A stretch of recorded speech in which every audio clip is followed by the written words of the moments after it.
every month, every year, every 2 years, whatever it is, I mean, we're always changing and we're tweaking, not just menu, design, cocktails, wine offerings, music playlist, you name it, because markets don't stay the same. Markets don't stay the same. Yeah. This episode brought to you by Restaurant Systems Pro.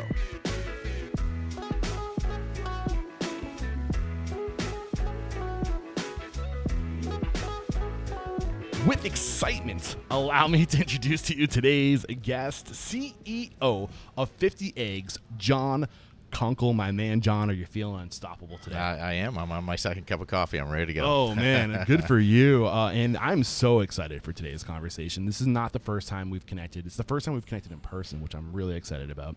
You were episode 200. All right. And 50, going way back, I think back to 2016. We've both been at this a while. 50 Eggs was created knowing that I was going to do a multi-concept restaurant company, even though I had no money and I didn't have all those ideas ironed out, but I just knew it somehow. So was the plan always to like grow and scale Lime Fresh Mexican Grill from 1 to 11 and sell? Was that the goal?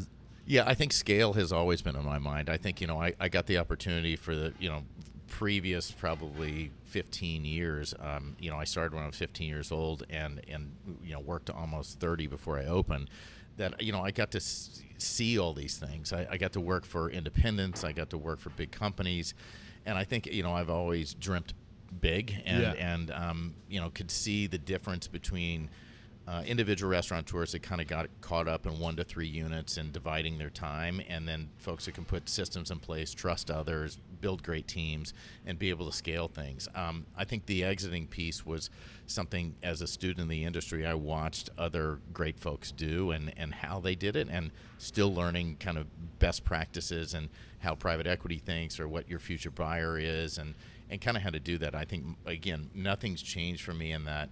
I enjoy that incubation stage. A lot of people will compare a restaurant creator to a high stakes gambler, right? You most of the time, in my case, I tend to use my own chips at the poker table, which is, kind of a dumb idea that I haven't figured my way out of yet. But, you push all your chips in the middle of the table and you kind of come up with some idea. And, if your customer kind of proves it as something that's going to work and the team comes together and all these 1,000 pieces that make a restaurant work and profitable and productive, then you do a second one, and then you see if a third one works, and then will this work in another state or another country? So there's legs. all these different and layers, starting like with the end in mind, like will this like knowing from day one, like are we building something that can travel? Right. Well, I think, and that's where maybe I approach things a little differently. I approach things as a concept creator from kind of first, what do I get excited about? What am I passionate about? What's inspired me as I've traveled? And then I really kind of put my business hat on and say, okay, what's happening in the industry?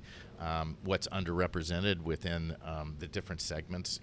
Are they lacking Israeli or Italian or Turkish or whatever the cuisine is? Holes in the market. And then how do my ideas of interest and passion kind of line up with what's a business opportunity? The ones that are out there doing and taking the risk. And again, I've had failures, I've had successes along the way. And truly, unless you're out there and continue to try and risk and continue to throw your hat in the ring, you just can't find that level of success.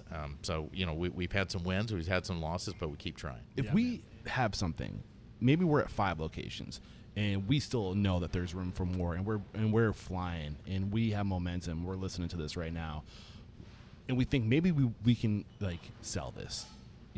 What stages? What precautions do you have for us? Like what's that look like? What's your best practice look like?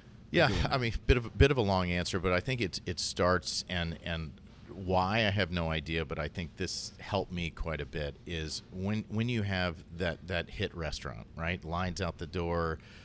At that point, you've taken the risk, you've proven the concept, and all the people that said no and everybody else that sees potential on kind of riding on your coattails at that point shows up.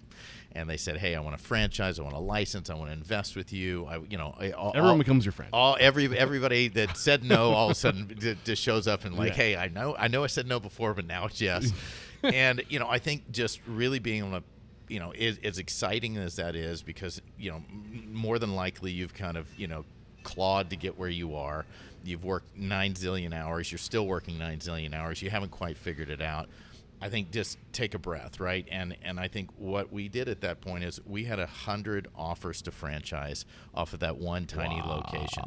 And how did you not take the deal? Well, and let me tell you, I mean, at that time, I had taken every dime that I had made out of the bakery. I had just gotten out of debt. I had put a second mortgage on my house. I had run up my credit cards. I had borrowed money from my best friend that I ended up cooking with. I mean, anything and everything I had done wrong financially to try to get it open.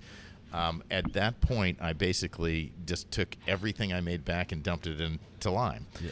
And so I was back in debt again. I didn't have money to open a second location, and that would have been that was the hardest decision because, I had a baby on the way. I just got married. All these things that you really wanted to take kind of the dangling carrot, the thing that got you out of jail financially. And instead, I kind of just knew on a gut level that I had something special that was going to work, could work. And instead, I said, okay, I'm going to figure out a way to do another corporate store. And I'm going to figure out some sort of hybrid where I have control of the brand. I maintain consistency. I knew from working for other companies and individuals that there was a lot of system and procedure I needed to iron out before I was to roll these things out. And so it was just, as well as one works, it's not the same when you open a second location, and then it gets even harder when you get a 3 and 4 and 5. And so I knew that there was this process, as I've gotten the privilege and the curse of doing for other people for years previously, of how to grow and how to be smart about growth. And not to say that I haven't screwed that up since, but I think just taking a pause at that point when everything's going well, because this too shall pass. Just take a breath. Let's see how it goes. Let's iron out some systems. Can you be financially consistent month to month?